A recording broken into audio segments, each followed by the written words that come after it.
umethola lelivangeli uLuke and uma elokhu efunda uzothola ukuthi incwadi ezibhalwa uye ziwuthunje kuphela.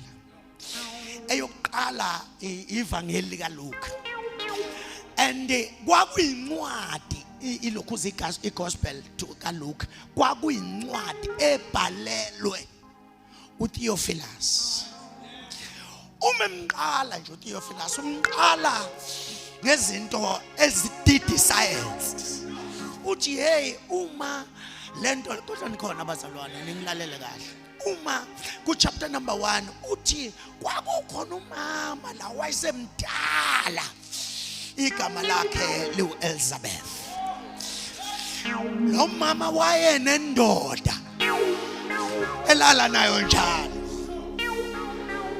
Aningizwanga mfethu. Aningizwanga angizukwakha lapha. Waye enayo njalo le ndoda. Kodwa lezi zinto esithe sayihlalele emalebhu sathi ukuhlangana ukuthi nokuthi isimene nani uthi safika la khona sithi hayi izinto ziyazenzekela akho uNkulunkulu la.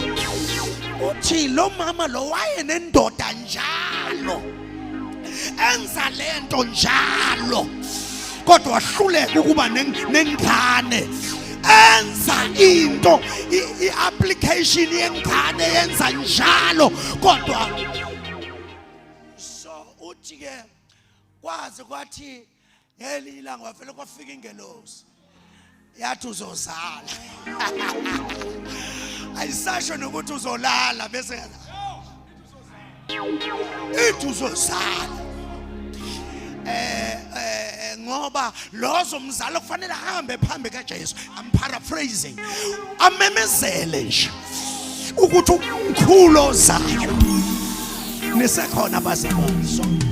So uthi ke ngempela lo mama wazala. Ithuluzi lekhe ehlala lingasasebenzi.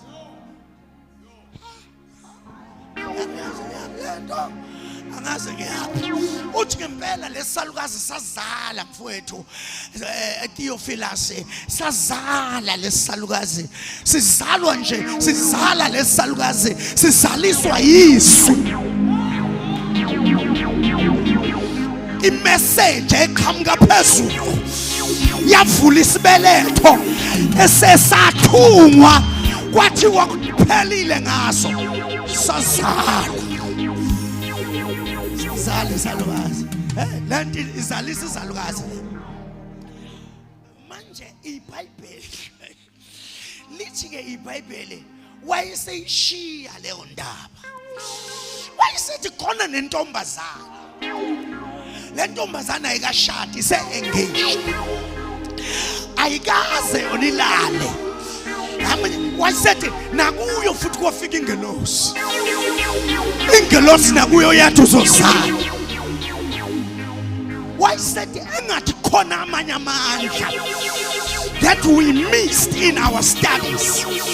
Kukhona amanye amandla akwazi ukuzalisa asebehlulekile ukuzala nokuzalisa abangakaqali uku-applyela ukuzala.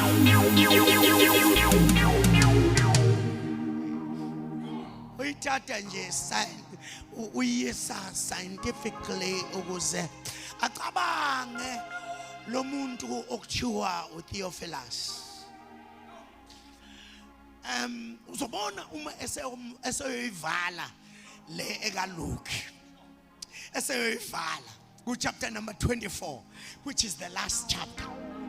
Uma ufunda verse number 48 49 uthi uyabona uJesu wakhuluma ku wathi nizokwamkeliswa amandla. Nizokwamkeliswa amandla. Umoya oyingcwele sefikile phakathi phezu kwenu. Wayesethi ningasuka eJerusalem because lezi zinto zine tendency yokuba connected to your Jerusalem.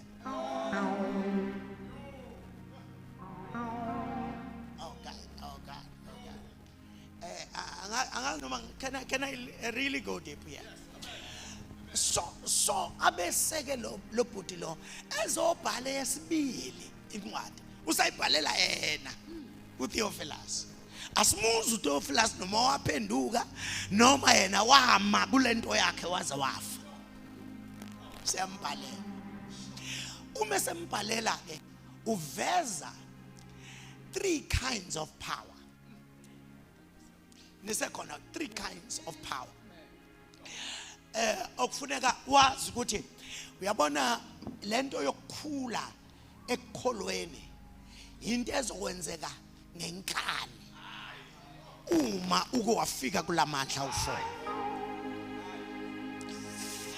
The first power atholakala encwadini kaActs chapter number 1 verse number 8. Nizokwamukeliswa amandla umoya ingcwele esefikile phezukweni. Kusho ukuthi ukhuluma ngamandla kamoya oyingcwele.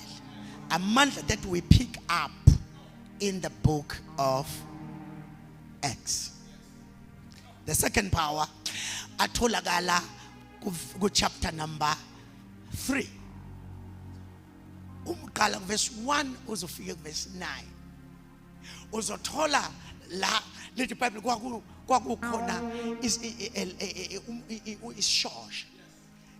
Yabona ke lesishosha sifana nezinye ishosha. Khona ezinye ishosha ezizishosha ngoba ishayiswe zimoto. Kodwa lesi saba isishosha wasesizalweni. Amanye amagama kusukela ekudalweni kwakhe wadalwa waba isishosha esiswini angazi lesimeni yageja kanjani.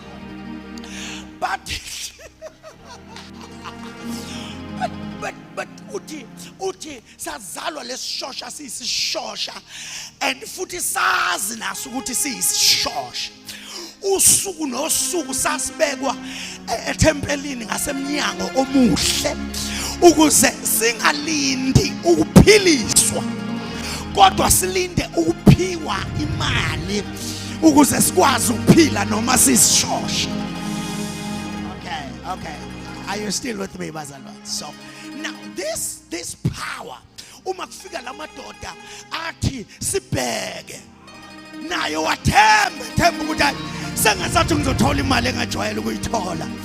Wababheka base bethi igolide nesiliva anginalo kodwa lokho esinakho sikunika khona egameni lika Jesu sukuma uhamba.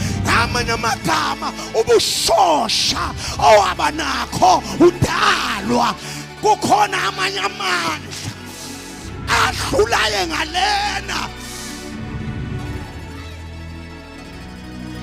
ashintshe izinto ezenzeka ngale in the table. Nesekhona bazalwane we table le creation. Amanye amagama lamandla wanandaba ukuthi kwaphazama umuntu kaNkulunkulu ukudala. Awunandaba uyakhona kuleli yatafula le creation ufike ushintshe izinto engekho pure zibe pure.